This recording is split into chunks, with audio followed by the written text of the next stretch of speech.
Shalom everyone, and welcome back again to another episode of the Hebrew and Israel Haftarah. I'm Yoel Halevi, and this week we are in the Haftarah of Parashat Pinchas.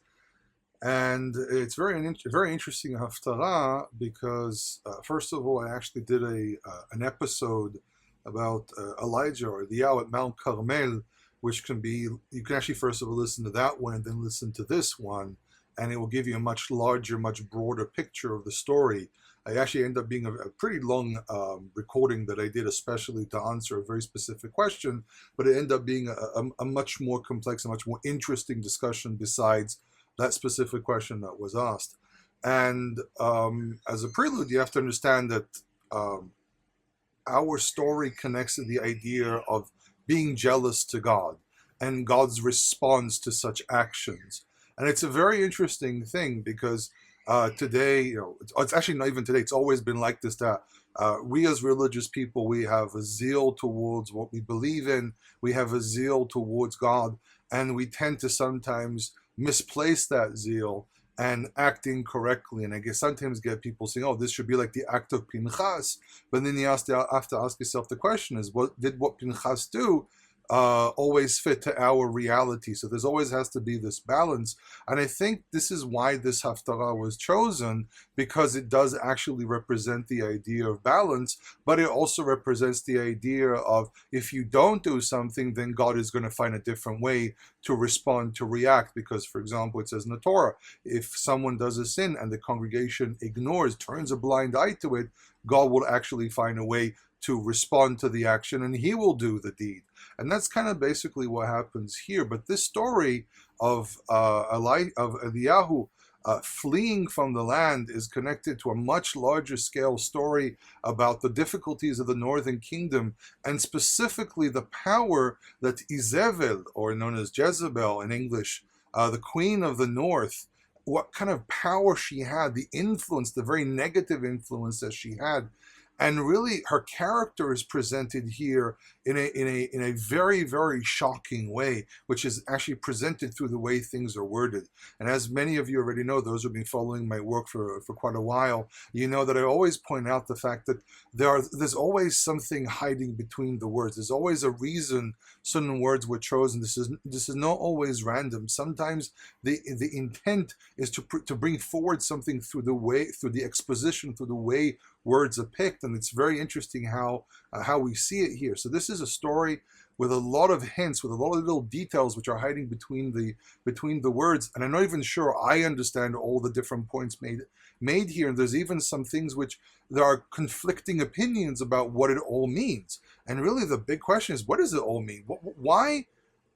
What does it represent? Is Eliyahu being criticized for his actions, or is he being presented in a positive light? He's doing the right thing.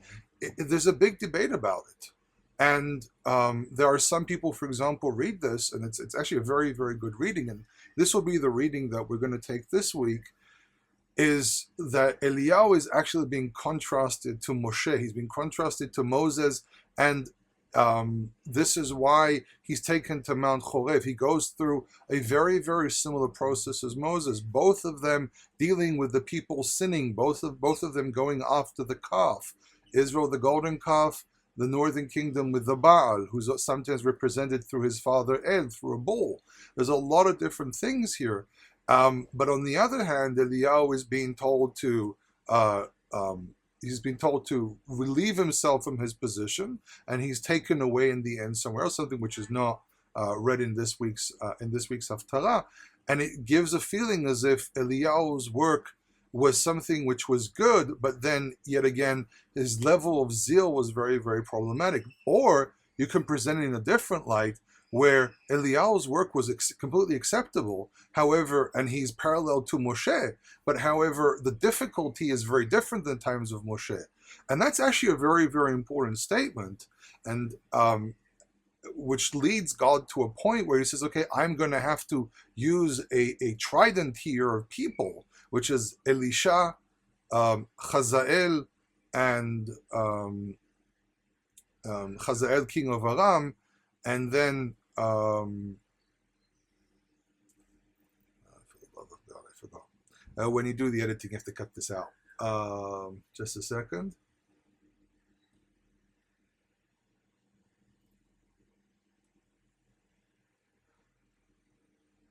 3, 2, 1. And the third part of the trident is actually Yehu, son of Nimshi, who becomes the king of Israel. And these three characters actually battle against the corruption of the northern kingdom. Hazael actually boasts in an inscription that was discovered at Tel Dan that he killed the king of the northern kingdom. But there's a whole discussion about what that actually means. Is he lying? Is he telling the truth? Could it be that Yehu and Hazael were actually working together? But it's a very interesting thing. Hazael was actually a usurper. In other inscriptions, after he was defeated, there's one of the kings of I think it's one of the kings of Assyria calls him the son of no one, which is a great insult, because it says this person has no real ancestry and therefore he has no place in being king of Aram. And a lot of things like that. But what's very interesting here is that the way you can read some of these stories and take them to different directions, which is always the issue of interpretation. Interpretation is part of the problem, not only today, but also in the past. How do you interpret these different things? So, for example, Phinehas is standing there, he's looking at everyone's hesitating. Why are they hesitating? Why don't they just go forward and do something about it? Because it's an issue of interpretation.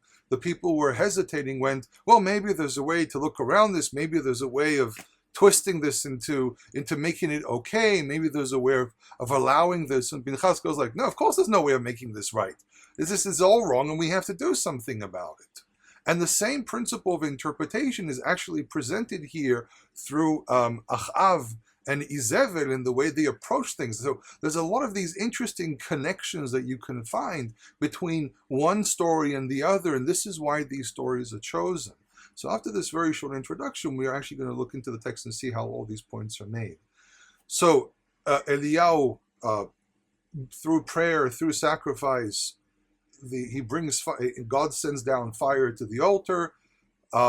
He tries, I'm giving a bit of an introduction based on chapter 18, and the rain is about to start. They're starting to see the cloud come from the ocean, and it starts raining, and Eliyahu decides to run in front of the chariot of Ahab all the way to Israel. Israel was one of the capitals. There were several capitals in the north.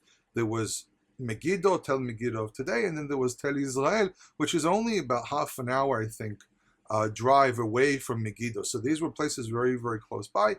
Israel, by the way, is a very, very important site, because the site itself proves that there was actually a large active city very, very early on in the history of ancient Israel. And this has always been the big dispute between people like Israel Finkelstein and other scholars like Amnon Bento and so on, who argue over, do we have proof that there was a northern kingdom and a southern kingdom? And one of the interesting things, if I remember correctly, it was probably Amnon Bento, but it might be someone else. There was a big conference back in, I think it was 2001, after people like Israel Finkelstein came out with this article saying, oh, there's no real evidence for this. And they actually had this conference, and Finkelstein was actually bombarded during this conference because his methodology was being disproven by the fact that they said, listen, for example, look at Israel. We can actually see there was an active kingdom here. There was something much, much bigger than some chieftain or something like that. So it's always an issue of interpretation. So going back to that principle of interpretation. But in any case, he goes to Israel. Israel is only about half an hour, 40-minute drive away from Mount Carmel. And if he's using his chariot, obviously he's starting the ride from the foot of the mountain and not from the mountain itself. But you can actually listen to the recording where I explain that probably most of what was going on was not on the top of the mountain, but that you have to go listen to that recording. And this is also an opportunity to remind people, if you are interested in getting these recordings out, to get the information to teach all these different things requires resources, finding information, and also just taking the time to read and do the recordings. So if these recordings have blessed you, please consider helping Hebrew in Israel. You can just go to the website. There's a donate button there. Use PayPal. It's very safe. And you can donate any amount. Any amount helps, because a little bit here, a little bit there helps compile an entire book. You can go buy an entire book and do more research. And also go visit HebrewInIsrael.net. That's the website for those who don't know. And you can also go to Hebrew in Israel on Facebook. And if you want to communicate with me, you can also do it through the website or HebrewInIsrael@gmail.com. So we start with actually the last verse of chapter 18, which again there's a problem with the way these chapters are divided because you have a chapter in the middle of a story. But on the other hand, there's because these are one continuous long story, it's very difficult to put a chapter in, and then you just have to insert a chapter wherever you can. So it goes like this: V'yad Adonai hayeta el Eliyahu, and the hand of the Lord was onto Elijah. V'yeshanes motnav, and he shinus really means that he prepared his loins, but what it really means is that he also tied his skirt, because men used to wear skirts. He tied his skirt in a way where he can actually act. So, for example, the Romans really found it very useful to battle with trousers. So Romans always wore a pair of rider's pants underneath, or rider's trousers underneath, as something that would help them fight. The Greeks, for example, just wore nothing. There's a lot of images of Greeks that's wearing skirts, and then there are cases where you can see a drawing of a Greek sitting, and you can actually see and the Greeks didn't have a problem with nudity. But the thing was, basically, people knew that to do certain actions, you have to actually get your legs in a certain position. This is why today trousers are much more preferable, because of the fact that they make it a lot easier to move, to fight, to run, and so on. So what he did here is he basically took the ends of his garment from beneath and he tied them up. So shinus mutnaim is not just getting your hips ready. It might also include stretching and so on, but this also has to do with tying the garment to be able to run. It says vayarotz lifnei Achav, and he ran before Achav ad bo'acha Yisraela, until you enter the city of Israel. And Israel, by the way, is also a valley, but it's also a city. And the whole idea here is that usually people who had chariots, important people, always had people walking in front of them. They're always the things that appear before. There's the charioteers, the footmen, so on, that appear before the actual important chariot shows up. So Eliyahu is now showing great respect to Achav. He has great hope here. This is where we start from this verse. We don't start from the next verse, from verse 1 of chapter 19, because we're trying to show here an element of Eliyahu being excited. He has hope here. He feels as if, I think I fixed it, finally fixed it. After so many years of struggle and arguing with King Ahab and everything, Achav and the people are realized, okay, this is it, we're done, we believe in God. Adonai hu Elohim, Adonai hu Elohim, the Lord is God, the Lord is God. And probably said it literally with Yud Hey Vav Hey, which is it's very important to say it in that way, because the proclamation takes much more prominence if you actually use the name. And that's a whole discussion by itself that I'm not going to open up right now. But the reason he runs before the chariot, he's showing that he is willing to be a servant of the king. If the king is willing to be a servant of God, he's excited, he's very happy, he's doing something very difficult physically. And this is why God intervenes and gives him the physical ability to run in front of the chariot. But then we have a flip. And the flip happens in verse 1. Chapter 19, verse 1, it says, Vayaged Achav li Jezebel et kol asher asa Eliyahu. And Achav told Jezebel all that Eliyahu has done.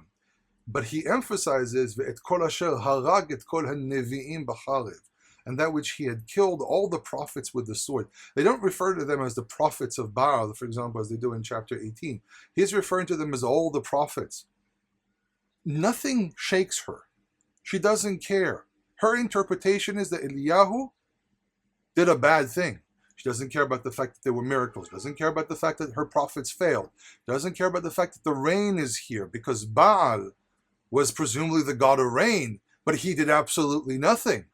Baal is always depicted with a thunderbolt and other things, and he did absolutely nothing. No rain came, and suddenly the God of Israel, this presumably small god of this small nation, now she rules over them. She is the representative of Baal. She failed. She doesn't care. No facts will deter her.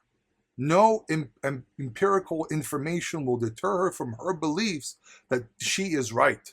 She is so stubborn. She doesn't care.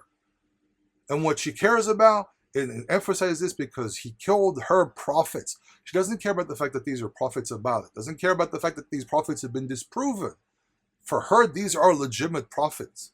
She doesn't care all the failures. It doesn't deter anything. So she actually turns around and she says, Vatishlach Jezebel malach, and Jezebel sent a messenger, El Eliyahu lemos, to Elijah saying, to Eliyahu saying, Ko ya'asun Elohim v'cho yosifun. Now this is a very interesting thing, because the word Elohim can be used for single and plural depending where.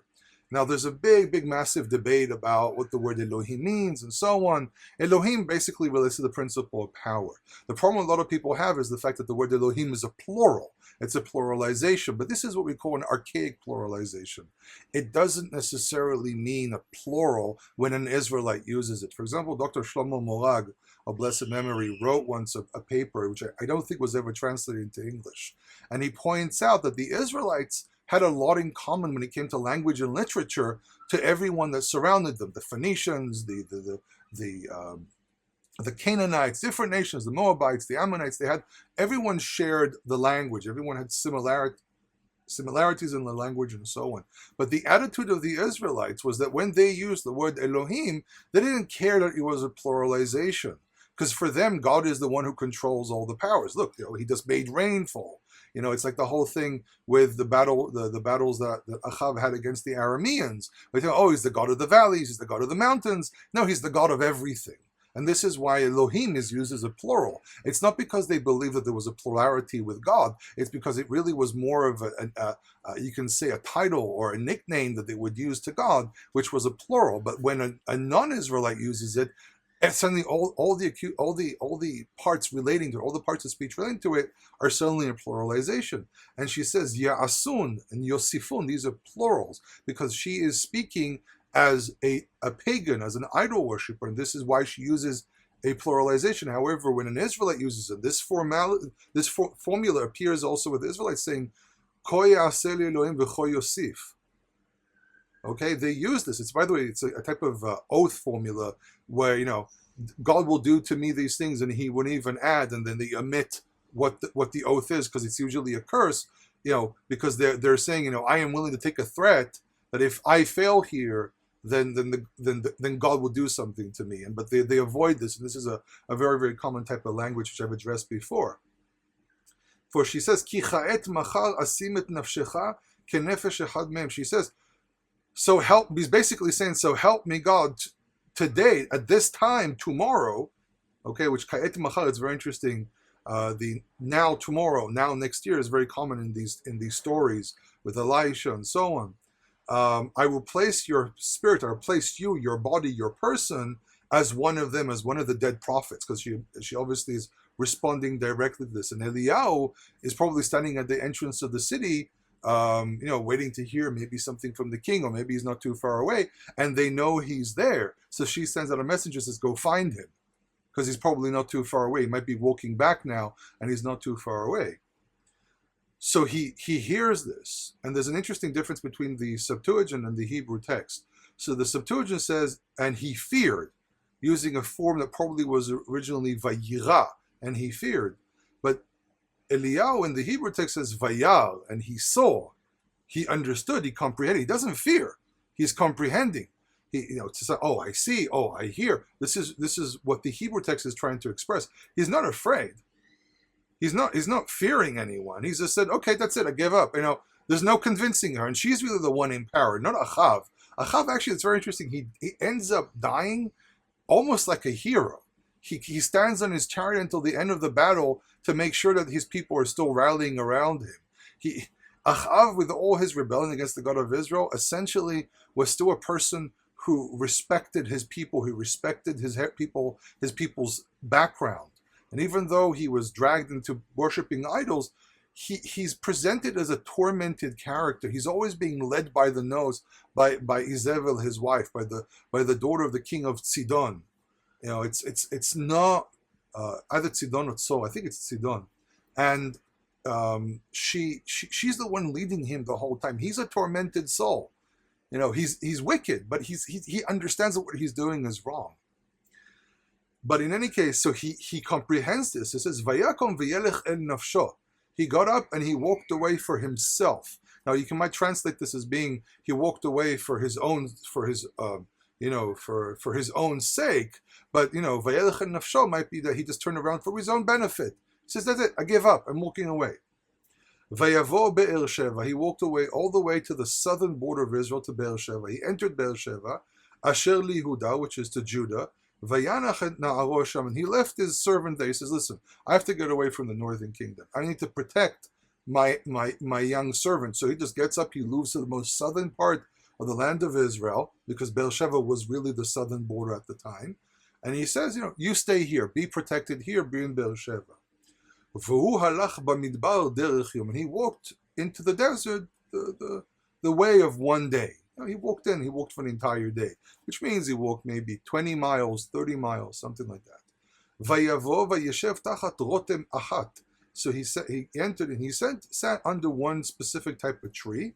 And again, I don't like translating names of animals in botany, because it's sometimes a little bit difficult to translate these words, because each person has a slightly different translation of what this might be. But he sits down under a certain tree. And he wanted to die. He seeked for his person to die, because the word nefesh here is really being used for a person. He wants to die. He says, "This, I'm just done. I'm fed up." He's basically gone into depression. This very, very zealous prophet who fought and was very stubborn for very long, this broke him. He's fed up. He said, "I'm done. I can't do this anymore. I understand that my ability here to do something is completely gone. I'm just getting up and leaving. That's it. And I just want to die." Vayomer Rav ata Adonai kach nafshi. And he actually openly says, "It is great. I'm done. This is too much for me. Now, Lord, take my soul, take my spirit. Ki lo tov anochi ma'avotai, if I'm not better than my ancestors." Some people say the ancestors here is not necessarily his fathers, but actually the prophets that came before him, because they were battling over this for many centuries. This is what he wasn't the first one to deal with this. He says, "I'm not better. That's it. I failed. I came with great zeal. I fought. I was stubborn. I did not give up for one moment, but this broke me. I'm done." So it says, "Vayishkav vayishan." He slept. He lied down. He slept under that one tree. V'neze malach nogea bo, and behold, it was an angel who touched him, and someone was waking him up. Vayomer lo kum echol. He told him, "Get up and eat." Vayabed, and he looked. V'nei merashotav ugat retzafim betzapachat mayim, and he saw next to his head a round cake, which is usually ugat retzafim is usually baked on coal. So this is a very, very simple cake. Now, again, the word cake is not necessarily cake. The word ogai has to do something round. So it really specifically indicates the idea of a round piece of bread. So he receives a piece of bread and some water. And there's actually a very interesting symbolic idea here about why specifically this piece of bread and the water. And it first of all has to do with the idea of sustenance, basically being taken care of, and God will provide. God is in control of everything. Some people actually talk about the whole idea of the cake reminding him of the fact that he did do good, because when he went to Tzarfat, and he sat with and when he stood and we stood on Mount Carmel, the two symbols here. He goes to Tzarfat, she makes him the piece of cake, he eats it, they all survive. Okay? And then we have the whole water, the idea of the water being brought and poured on the altar. He did good there as well. It's been hinted to him, telling him, "Listen, you haven't really failed. You've done a lot of good as well. Because this is a difficult situation." And God is turning around to him saying, "I understand it's a difficult situation. I am going to intervene here, but I need you to first of all do something for me before I do take you away." It's not that God says, "I'm not going to grant you your wish." I understand. You don't feel that you have the energy anymore. But God does something else. He doesn't kill him. He takes him away. He says, "I understand you're no longer able to do this. You've sacrificed a lot of yourself to try to push Israel to be in the right place. And unfortunately, it's not working. So I'm going to find a different resolution." But God is telling him, don't be deterred. You have succeeded. Remember the woman from Tzarfat. Remember the great change that you probably have planted in the hearts of the people by pouring the water on the altar and then me bringing down the fire. So he's telling him, don't be deterred. Don't be sad. You actually did do a lot. But he eats. It says, "Vayochal vayesh vayashov vayishkav." He doesn't care. He's in melancholy here. So he eats, he drinks, he lays down, he He sits and he lays down. He probably falls asleep again. So verse 7 says, Vayashov malach Adonai shenit vayigabo. So the angel repeated a second time, and he touched him. He woke him up. Vayomer kum echol. So he becomes much more clear. Get up and eat. Ki rav mimmecha hadarech. For the way before you is long. He says, we're not done yet. But using the word rav, by the way, seems to be, at least to me, kind of a hint to saying, oh, I'm actually the messenger of God, and you just used the word rav earlier. Please, God, kill me. And he's saying to him, no, your path is still rav. I'm not going to, this is not great yet. You haven't reached that point of great. But he's also hinting to him, saying, God heard your prayer, and I'm here to respond to that. And you still have work to do, so you're not done. So it says, verse 8, Vayakom vayachal vayishte. So he got up and he ate and he drank. Vayelech bechoach ha'achila hahi, and he walked with the strength given to him by that eating, by that dining, 40 yom v'arba'im laila, 40 days and 40 nights. He's being paralleled here to Moses. Moses was at Mount Sinai for 40 days and 40 nights. He has to walk through the desert for 40 days and 40 nights. He's going through a transition as well. He's being prepared. He's being cleansed. He's fasting now for 40 days and 40 nights. He's disconnected from the environment to cleanse his mind, to preparing for what's about to happen.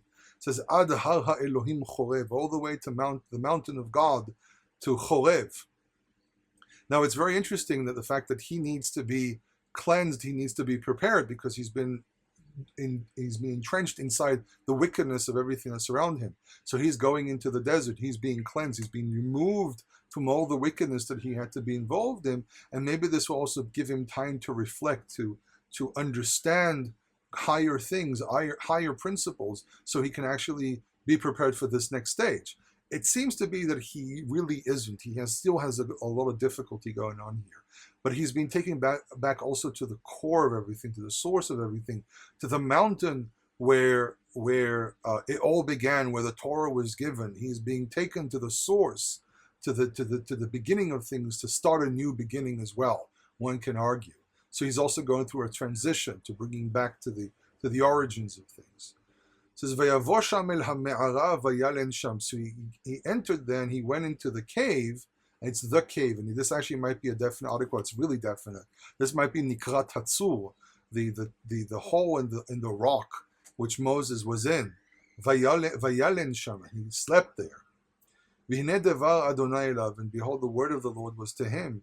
Vayomer lo mal lecha for Eliyahu, and he says to him, what is for you? Why are you here, basically? What is your need here in this specific place, Eliyahu? That's a very interesting question. I mean, you told him you have a job to do. But God, like at first man, like Adam, God strikes a conversation with people by asking a question. Why are you here? If he's going through a process, this is a very, very logical thing. When you enter a process, when you make a decision to do something, you sometimes ask yourself, why am I here? Why am I doing this? Why am I dealing with all of this? Why am I trying to do this? So God is challenging Eliyahu here, because Eliyahu has loads and loads of question marks, a lot of question marks which he can't resolve. So God is saying to him, why are you here? It's not that God doesn't know. He's making Eliyahu think. He's trying to get Eliyahu to understand that he has a mission. There's a purpose here. Eliyahu has lost the purpose because of what happened with Jezebel. He's lost the purpose. He's lost the focus. I literally just recently had a situation like this as well. You know, Dr. Viktor Frankl, who wrote a very interesting series of books about meaning, seeking for meaning. And today, and I've spoken this multiple times, we all seek meaning today. Without meaning, we don't know where to find ourselves. And I literally just had, you know, I pre-record these recordings, and I had not long ago, so by the time this comes out, it'll be a couple of weeks, but I had a very deterring moment with someone where I almost broke because of something the person said to me, because I realized how difficult it is to deal with the secular Israelis. You know, I was born in Israel. I lived here my entire life. You know, I grew up in an Israel back in the 80s where where people were still sincere about faith, where people, even if they were secular, they cared.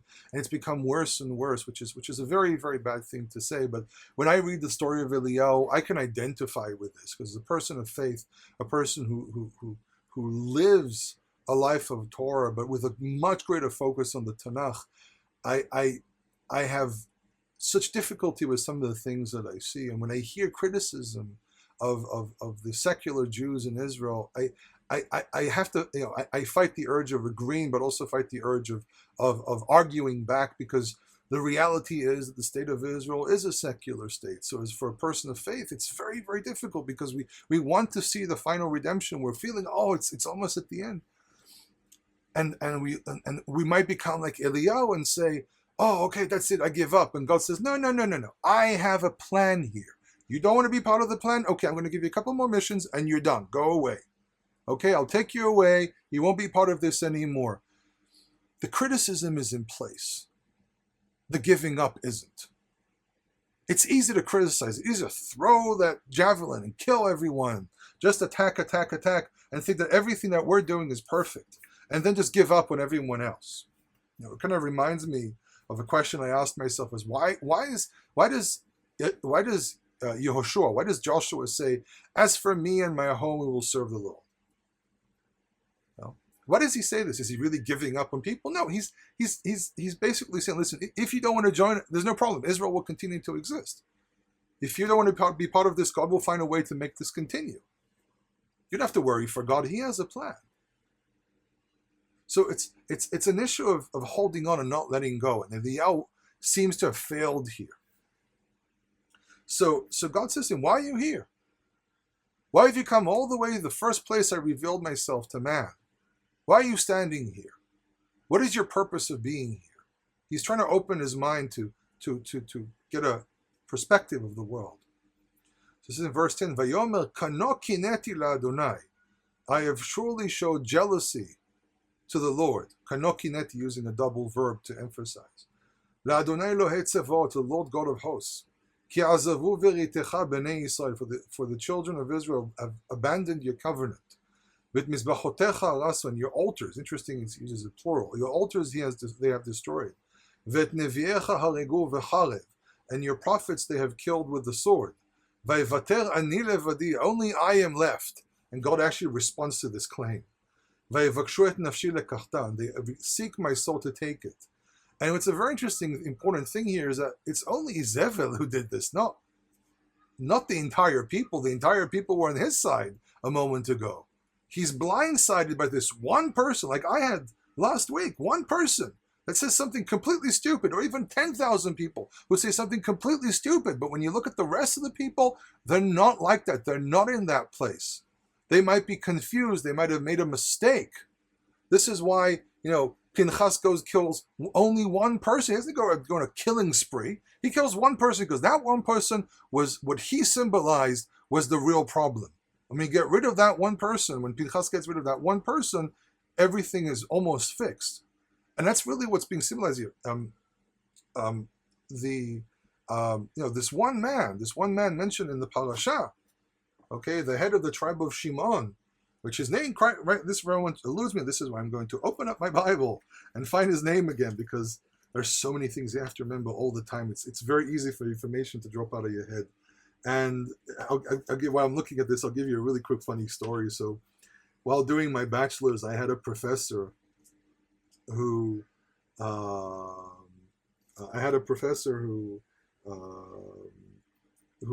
had so much information in her head that we had moments with her where she kind of, she would sit there like, I don't remember, give me a second, I don't remember. This is a professor in a university. And I once asked her, what happens? And she said, listen, you have to remember so many names, so many occurrences, so many things. And she knew Greek, and she spoke Hebrew as a first language. I think she also spoke Spanish or something. That she so many things she had to deal with all the time. She had these moments where she said, I have to think for a second exactly who it is. And actually the name was on the tip of my tongue here, and I remembered, I just wanted to confirm it as well. So Zimri ben Salu, Zimri son of Salu.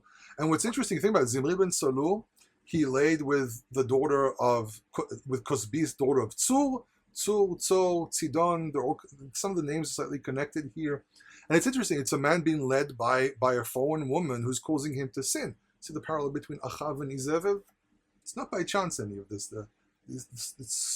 Things repeat themselves. History more or less repeats itself, but not always exactly the same way. I had a professor, wonderful man, a man who knew a lot about a lot of different things. You could ask him questions. He always knew something about it.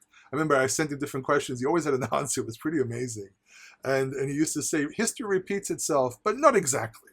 It's not always the same. But human beings tend to repeat mistakes. And this was really the fear. I actually studied the writings of Edward Gibbon under him, the demise of the Roman Empire. And he points out that Edward Gibbon was an historian. He was an elitist. He was a guy who thought that everyone else was beneath him. This was the problem. This was one of the problems with all these people of the Age of Enlightenment. It was only enlightenment for them. Everyone else was stupid, which is not necessarily something that's not going on right now either.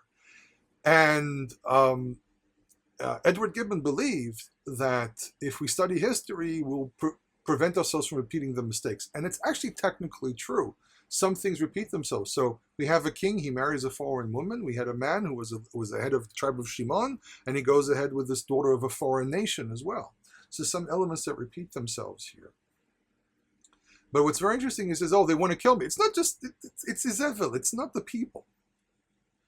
So he says to him, Vayomer, verse 11, God responds, he says, Vayomer tzeh ve'amata v'har lifnei Adonai. Go out, and he will stand at the mountain before the Lord. Okay? And he says, Vihine Adonai over, and behold, the Lord is passing. Veruach gedola v'chazaka mefarek harim u'meshaber selaim lifnei Adonai. There was a powerful, great and powerful wind, which can break mountains and crush stones, or dismantle mountains and break stones before the Lord. And he says, Lo varuach Adonai. The Lord is not in the wind. V'achar haruach ra'ash v'lo v'ra'ash Adonai. And after the wind, there was an earthquake, and the Lord is not in the earthquake. V'achar hara'ash esh. And after the earthquake, fire. V'lo v'esh Adonai. The Lord is not in the fire. V'achar ha'esh kol demamad dakan. After the fire, a still silent voice. So very, very, everything became. Have you ever had that situation when you walk into a place and there's no noise whatsoever? It's completely still. You walk into a meadow, for example, there's nothing else going on. It's just the sound of silence.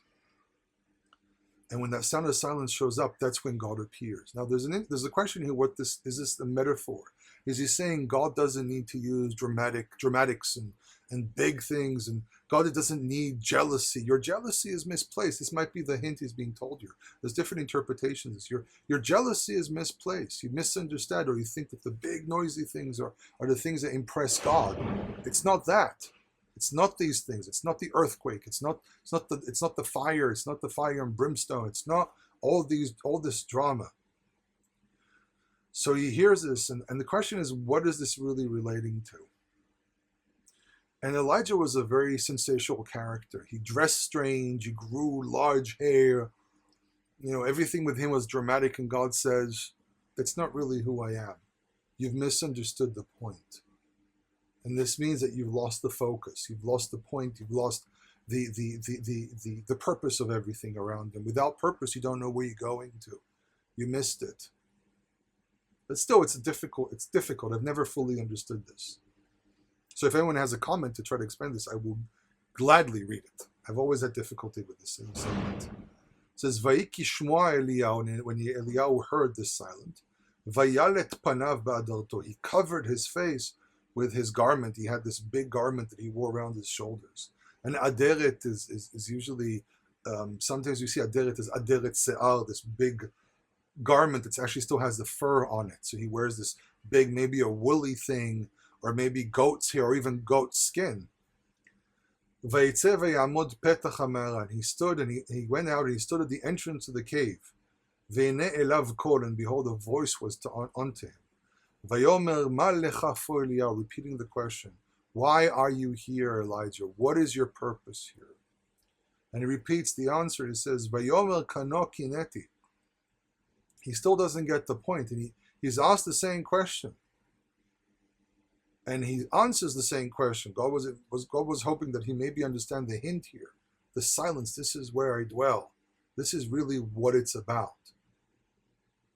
But again, as I said, the story here is a little bit difficult to understand, so it's not really clear to me what the symbols here are. It says, Vayomer kano kineti la Adonai Elohei Tzevot, for I have surely shown jealousy to the Lord God of hosts, ki azevu v'reticha b'nei Israel, and the children of Israel have abandoned your covenant. It mizbachotecha arasu, your altars they have destroyed, v'et neviecha argu v'charev, and your prophets they have killed by the sword. V'yivater ani levadi, and only I myself have left. V'yivakshu et nafshi lakachtan, they seek my soul to take it. They're trying to kill me. So God says to him, Vayomer Adonai elav, and the Lord said to him, Lech shuv ledarkecha midbara Damasek, go and return to your path to the desert of Damascus. It seems to me that God is basically telling him, you don't get the point. You've missed something here. You don't understand the message we have here. So I prefer that you remove yourself from office and let someone else take care of it. And it's very interesting because Elisha does the exact opposite of Eliyahu. He actually works with the kings. He speaks with them. He continues the work amongst the people, does everything. And maybe this is the hint. Not everything has to be drama. Not everything has to be fire and brimstone. Sometimes just working with the people, realizing that all that's really going on is that they're confused. This is not the case of Phinehas, where there was a need for a drastic deed of going and killing someone. Maybe the message here is to say, no, it's not always about violence. It's not always about fire, earthquakes, and powerful winds and making a big show of everything and threatening and hitting everyone over the head. Maybe it's also about observing the silence, observing what's actually going on, stopping, letting the mind stop for a second and focus on reality and say, maybe there's something else that has to be done here. And that's what Elisha actually does. He goes back and he continues the type of work that Eliyahu did, but without the sensationalism. He does miracles. He speaks with this person. He speaks with that person. He works with the king. Even if the king is a sinner, he still works with him. He threatens him. He tells him to his face, but he never runs away. He continues the work. He follows the armies and he helps them out. So it's a balancing of what Eliyahu was doing. Eliyahu thought that if he goes in and smacks everyone across the head, that's all he has to do. Big sensational miracle. And God said, I'm willing to do the miracle, but you need to continue your work as the person living amongst them, telling them why they're wrong and not smacking them over the head every time. You need to be stern with them. You need to tell them that they're wrong, but also not try to hurt them, not always go in violence. And God says, if there's a need for violence, I am going to take care of that. It's not your place. It's a reading. I'm only presenting a possible reading here. Okay? It says to go to the desert of Damascus, so the desert of Syria. You will go and you will anoint Hazael as king of Aram. So Hazael, if he's being anointed, first of all, it might be literally anoint. And we actually have Yehu is actually physically anointed. He actually has oil poured over his head. So maybe Hazael is also anointed. So these guys are types of Mashiach because they are chosen by God. And I actually have an article that needs to be republished about the term Mashiach, where it really is to be chosen. And sometimes the person is anointed, sometimes they're not. But the main core thing is to be chosen. Here, these people are being anointed as kings, and they are usurpers. And one of the things that I ask when I discuss this whole thing about the Mashiach is it possible that the anointing is not always necessary, and that it's possible that when the anointing is done, as the sages says, the rabbinic sages say, it's only done when there's a dispute, when someone has to usurp power.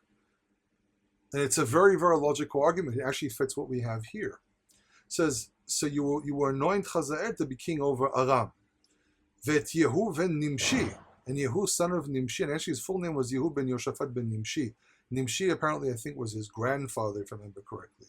Timshach lemelech al Yisrael, you were anointed to be king over Israel. Vet Elisha ben Shaphat me'evel mecholah.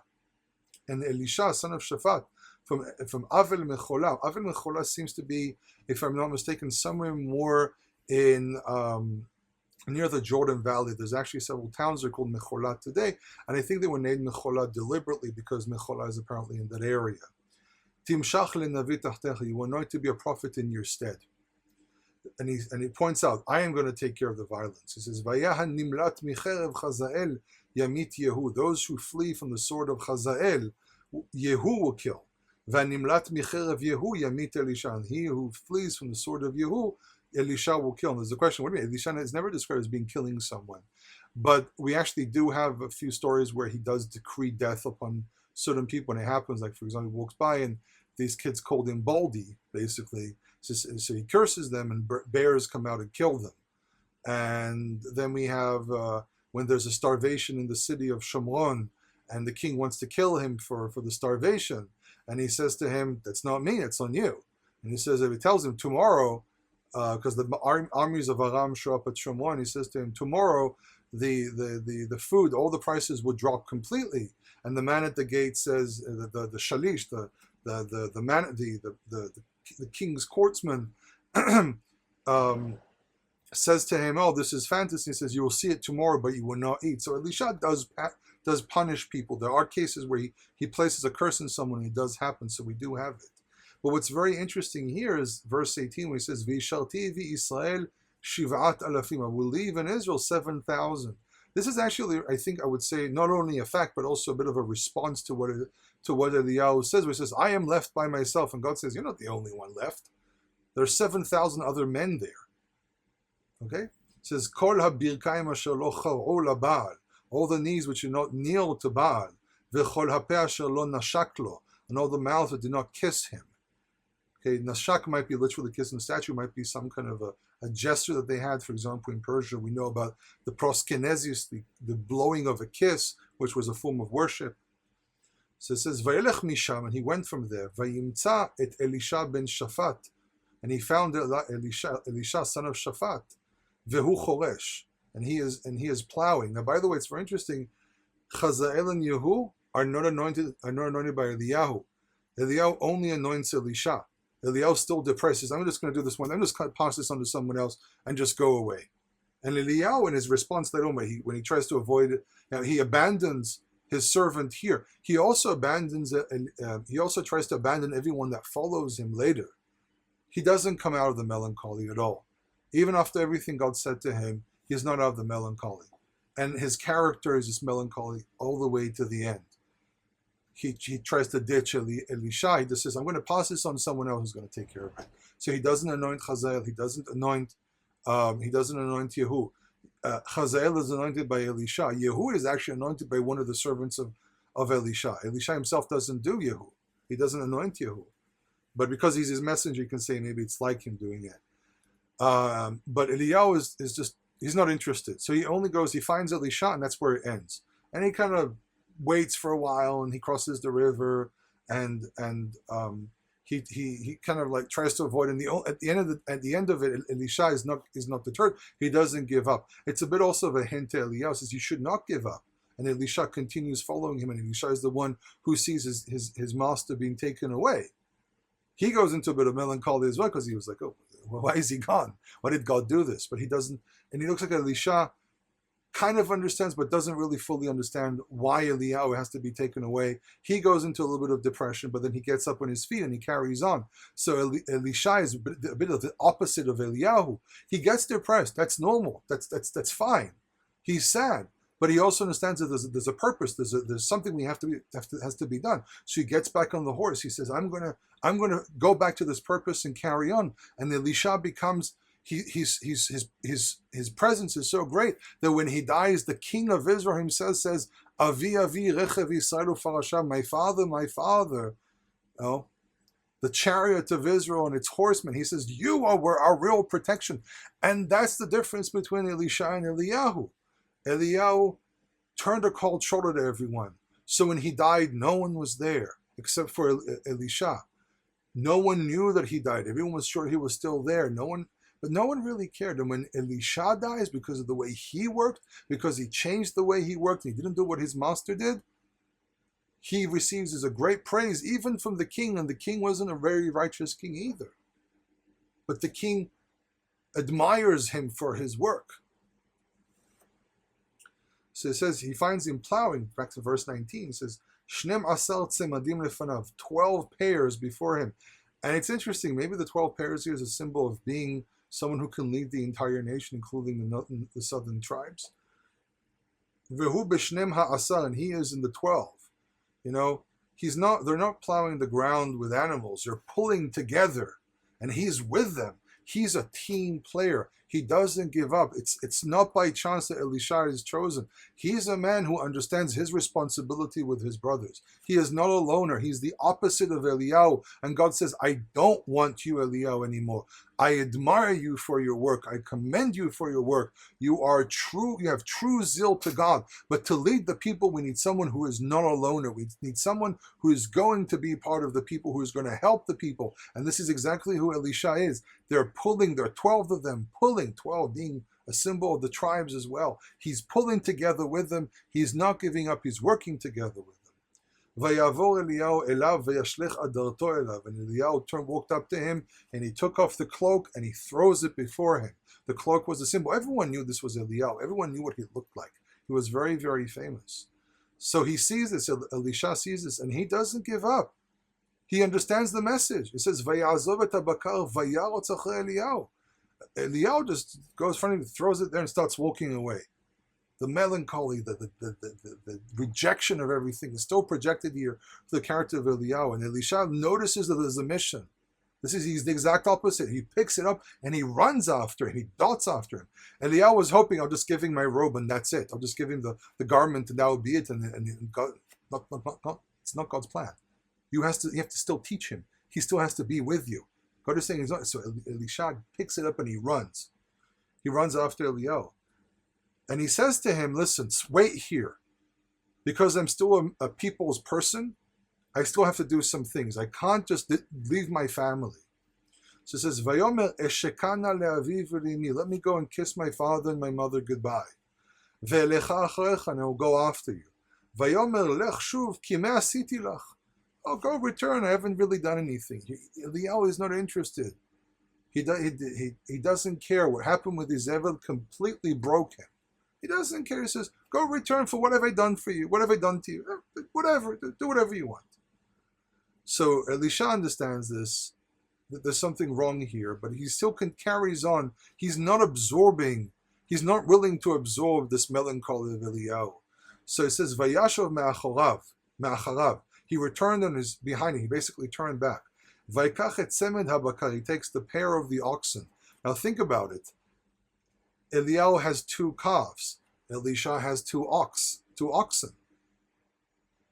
Eliyahu is about separation. He's about serving God. He burns one of them. The other one just dies and rots, and he doesn't care. He takes both of the animals. He slaughters them. He slaughtered them. Actually, he slaughtered Izbechehu is single, but he's really referring to the tzemet, so the 2 of them. And in the vessels of the oxen, he cooked the meat. He's making everything purposeful. Nothing goes to waste. He's the exact opposite of Eliyahu. And he gave the people and they ate. He's saying goodbye to everyone, but he's saying, I'm saying goodbye and I'm taking care of you. He says, I have to go with Eliyahu right now because of the mission. But I'm not giving up on anyone here. He is literally the opposite of Eliyahu. Vayakom vayelech acharei Eliyahu vayishareteu. And he got up and he walked after Eliyahu and he served him. He had to first of all learn from Eliyahu all the different things that make you into a prophet. Learn how to be a prophet and everything. Learn and probably also receive spirit. And he actually does at the end when Eliyahu is taken away. He says, I want the double or the folding into half. There's a bit of a debate there what that means. But basically the whole idea is that kiflaim or kefels, you can say it's a folding in half, which means you only get half, or means doubling. You've doubled something. But Eliyahu eventually goes away, and Elisha becomes even a greater prophet than he is. He takes care of everyone.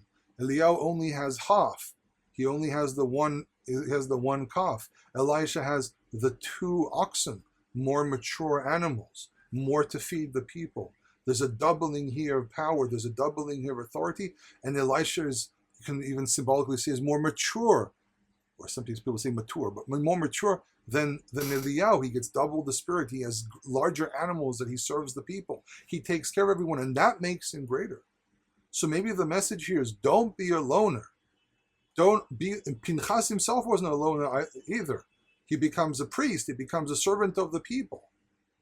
He had to do a drastic action. And Eliyahu, his drastic action couldn't carry on because he didn't fully understand the responsibility of being a leader.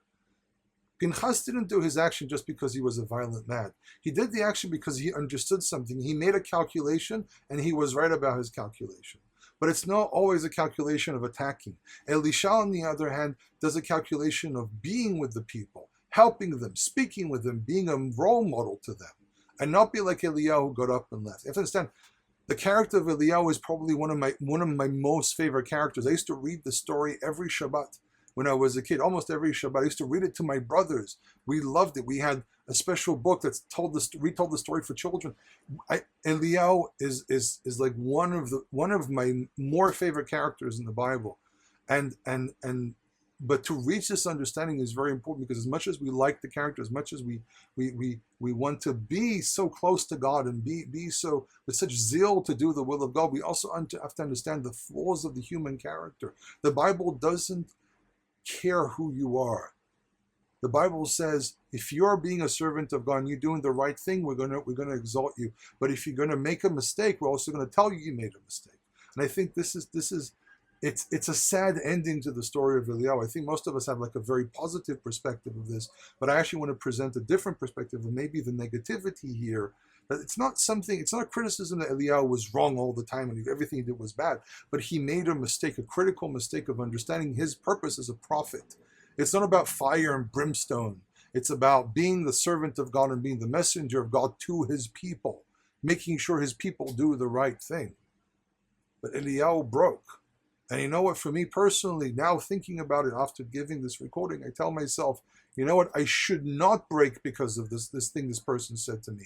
What it represented, the harshness of what this person said to me, what it represented to me as a man of faith, or a person who wants to continue the line of Israel as Torah keepers, of people who are loyal to the Torah and be more like Elisha. Continue on, pour down and say things to people when it's necessary and not let go. But also remember that if we are followers of Torah, we need to also be a symbol like Elisha and show people the right way, the right path to walk on. I hope you enjoyed this recording. Thank you again for joining me. This, again, as a reminder, you can go to HebrewInIsrael.net, the website. You can do a donation there if these recordings have blessed you. Hebrew in Israel, the Facebook page, don't forget to like. You get updates, though the website is really where most of the action happens. And if you want to communicate with me, HebrewInIsrael@gmail.com. Thank you again for joining me. Kol Tov.